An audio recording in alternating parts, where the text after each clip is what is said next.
Our first speaker is Megan Lindeman from Westmorland and Furness Council. Megan is the Technical Support Officer for the Cumbria LNRS and works for Westmorland and Furness Council, who are the appointed responsible authority for Cumbria.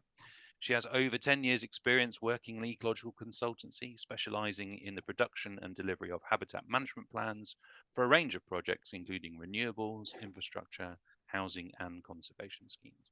She specialises in project management and strategy development, with a particular specialism in upland habitat management and peatland restoration. Megan, over to you. Thanks very much.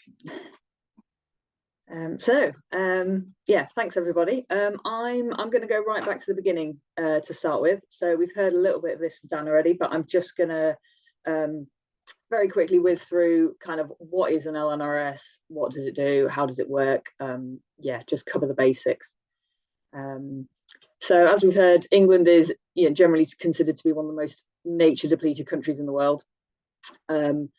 And as part of the Environment Act that sort of came into force in 2021, we are legally required in England to produce a local nature recovery strategy, across the whole of England, which has been divided into 48 strategy areas. So Cumbria is one of those 48 areas. As I say, we are legally required to produce an LNRS by March 2025. So LNRSs aim to kind of restore our biodiversity and assist in sort of recovering nature by drawing on existing data, existing strategies, guidance, local knowledge, to ensure that nature recovery happens in a way that it can deliver maximum benefit. So it's not just about what we want to do, but it's where we want to do it.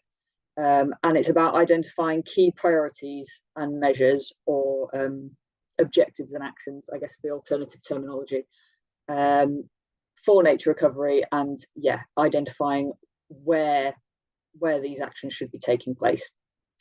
So there's a process that's been sort of outlined in the statutory guidance. So it's fairly prescriptive, and basically we start by mapping existing areas that are of particular importance for biodiversity. And that's quite limited. That is designated sites and irreplaceable habitats. So it's effectively the habitats that are protected under planning policy as it currently stands. We then sort of cast the net a bit wider. We describe the sort of areas' current biodiversity, main habitat, species, character areas. We identify the sort of key broad pressures, and opportunities for halting the decline of biodiversity. On the basis of that information, we then identify our sort of core priorities and measures for achieving those priorities. And those are things that are kind of specific, measurable, achievable, and relevant to the key priorities that we've identified. And we then map those measures and priorities. So we then basically identify the areas that we think could become of importance for biodiversity. So that's kind of the whole modelling element, where we bring in all of this extra information and effectively we've identified what we want to do, and we say where we want to do it. So the LNRS will be formed of two parts. It's a written document, and then it's an interactive map.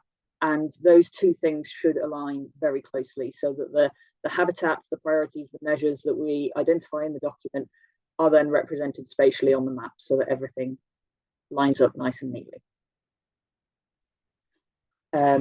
So the LNRS effectively identifies opportunities for nature recovery. I think it's a really important message that it doesn't tell you what you must do, it tells you what you could do. It's designed to align with existing guidance and policies. It's designed to inform future documentation. And hopefully it'll be a really useful decision-making tool that will guide and inform development, land management, green finance, and just be that kind of central melting pot that pulls everything together, and kind of points you, connects all those existing documents and sorts them basically, and then says, all right, this is what you want to do, this is the key information that you need to do it. It will give consideration to wider environmental, economic and social benefits. and the key part, is it's the first word in it. It's local. It will be locally led. It will be evidence based, and it will be collaboratively produced. Yeah, it pulls everything together, hopefully nice and neatly. I think it's also quite important to recognise what the LNRS is not. It's not a delivery plan. It operates at a sort of landscape scale. It identifies opportunities for nature recovery at that scale. It won't zoom into a site level, certainly not at this stage of the game. And it won't replace the need for site-specific delivery plans or field surveys. It identifies those high-level opportunities that then enable you to go and pick sort of the specific areas where you need to go and do that further work. It's non-binding. We are legally required to prepare an LNRS, but we are not at this stage required to deliver the priorities and measures that we identify. So if your area of land appears within the LNRS mapping and is identified as having potential for delivering a particular nature recovery measure, that doesn't mean you have to do it. It doesn't mean that you cannot continue to use that land for production or forestry or whatever else it might be. It just says that there is the opportunity there. It doesn't confer any level of protection, and as I've already kind of said, it doesn't prevent you from using that land for other uses. And it also doesn't give you permission to create habitat without consulting the usual specialists in sort of historic environment, landscape access. It presents opportunities, but it does not automatically clear the way for you to go and do that work. So I'm going to quickly run through the pilot scheme that Cumbria was part of. So back in 2020, 2021, 5 areas across the country were chosen to pilot the development of an LNRS, and Cumbria was one of those. The Cumbria pilot scheme was fairly widely praised, and it did an awful lot of good work in a very short amount of time. And it gives us kind of a really good foundation to work from when developing our current LNRS. I think one of the key things to acknowledge with the pilot scheme was it was designed to trial the process, not necessarily to create a finished article. So while we did an awful lot of really good work, there's still an awful lot more that we can build from that. And the guidance that we have now was based on those pilot schemes. So those pilot schemes were written to completely different or potentially no guidance. So we can't just reprint our pilot scheme and put it out. There is further work to be done. And sort of our initial review of the pilot scheme identified a number of opportunities to kind of build on what was already done. The first one was increasing the amount of consultation and engagement we did. A big limiting factor with the Cumbria pilot was that it was slap bang in the middle of COVID. So everything was done online, and it was a fairly limited number of people that fed into it. I think about 50 individuals or organisations fed into the pilot scheme.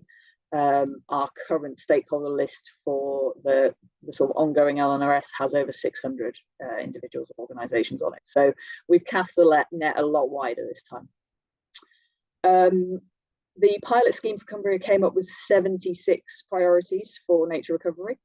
I think we're all in agreement that is too many, and that we need to be a bit more selective about what we identify as a priority, because if we try and do everything, the reality is you will probably actually achieve nothing.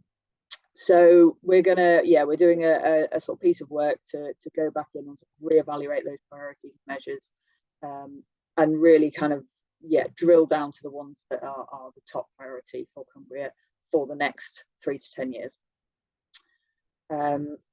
We're doing a piece of work to integrate all the existing strategies and plans out there into our LNRS. The reality is there's an awful lot of really good work that is already being done, and we don't necessarily need to reinvent the wheel or go out and sort of recreate any of this stuff. It's already there, people are already doing it.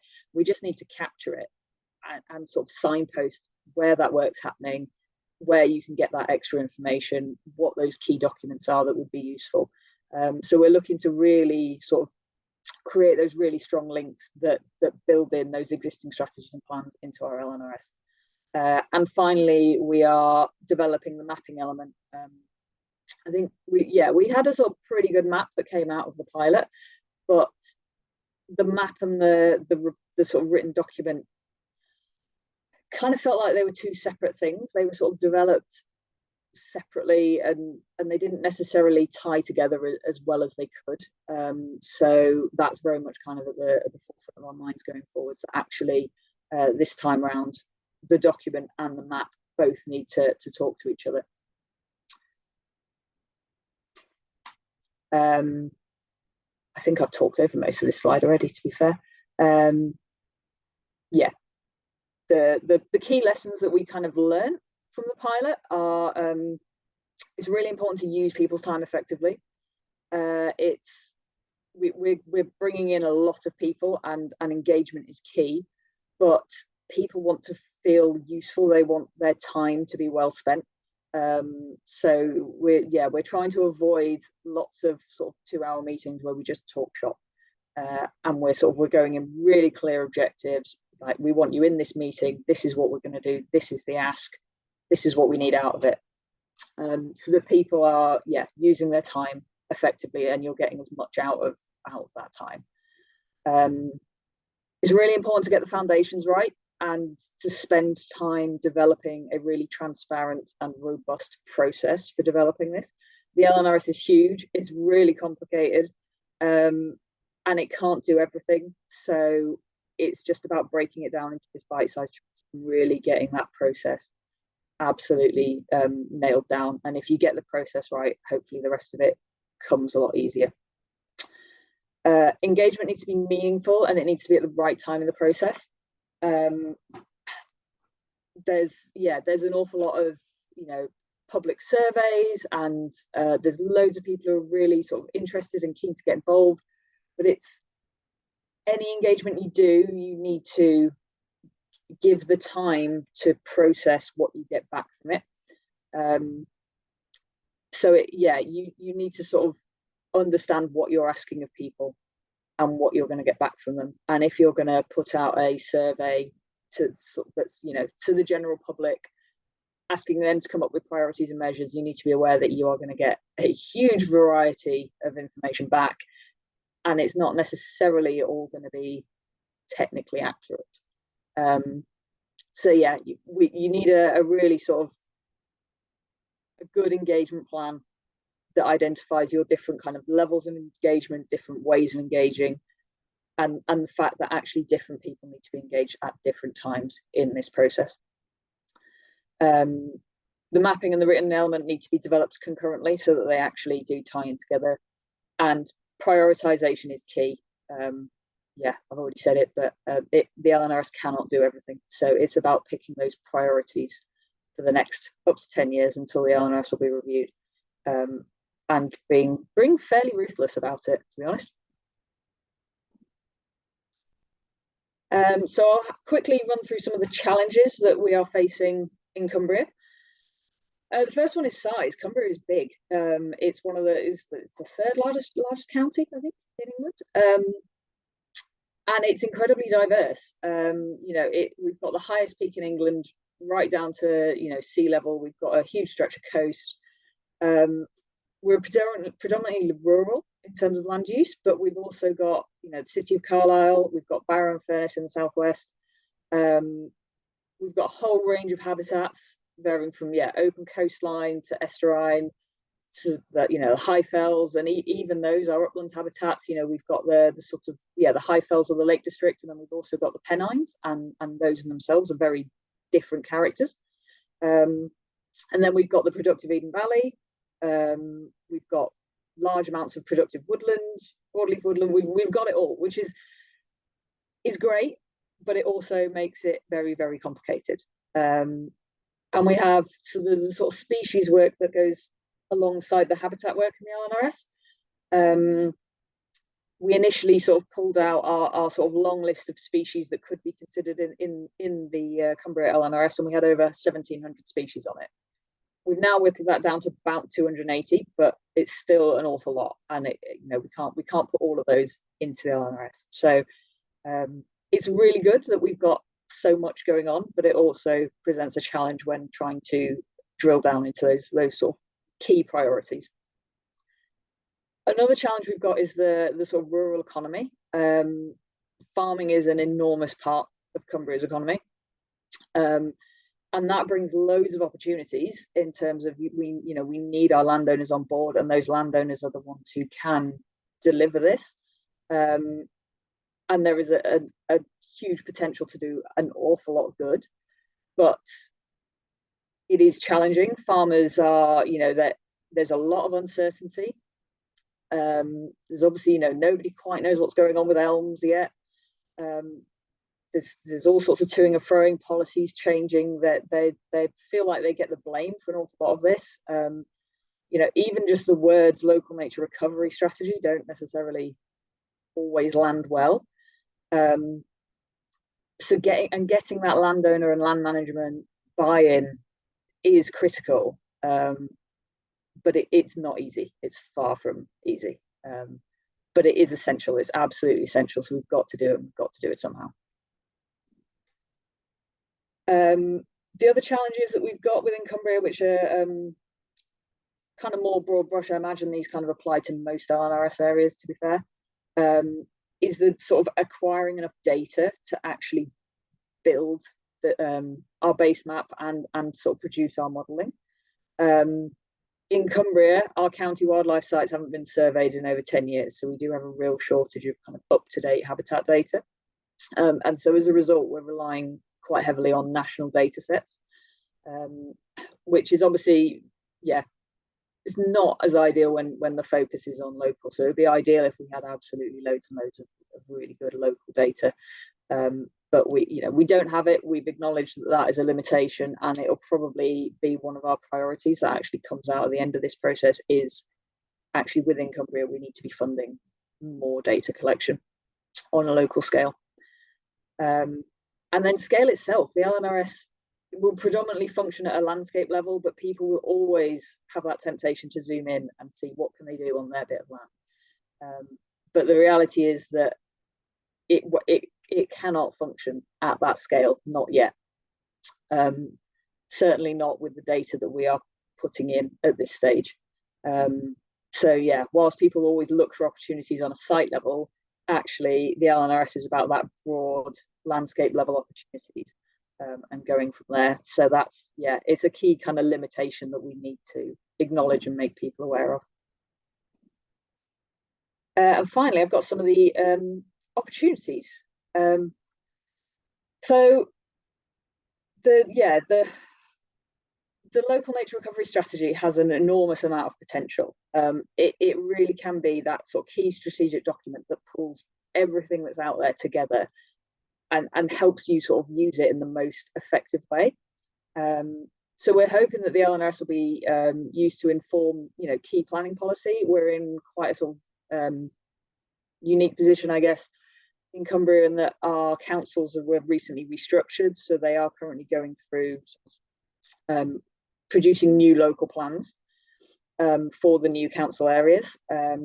So hopefully we'll have the LNRS up and running, and that can then feed into those local plans.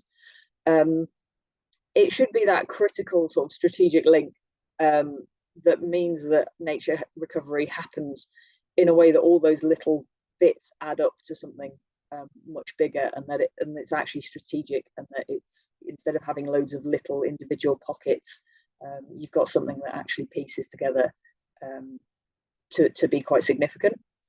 It can hopefully be that key document that connects conservation efforts, scientific research, management guidance, planning policy. We want it to connect with green finance. We want it to line up with elms. It really should hopefully be that central melting pot that is that key strategic link to join everything together. And there's loads of options for doing that. One that we've identified is the strategic significance modifier within the biodiversity metric for BNG. So we're looking at Westmorland and Furness Council at directly sort of linking that within our guidance so that the strategic significance modifier directly aligns with our LNRS map. And there is a key link there that gives financial incentive to use the LNRS. But it'll work right down to the individual. It will be an engagement tool that hopefully encourages the general public to deliver action for nature in their gardens, their homes, their workplaces. So yeah, it needs to be a sort of key strategic piece that works for practitioners, but hopefully it will also be something that the general public can engage with and use. And that's everything from me. Thank you very much. Thank you, Megan.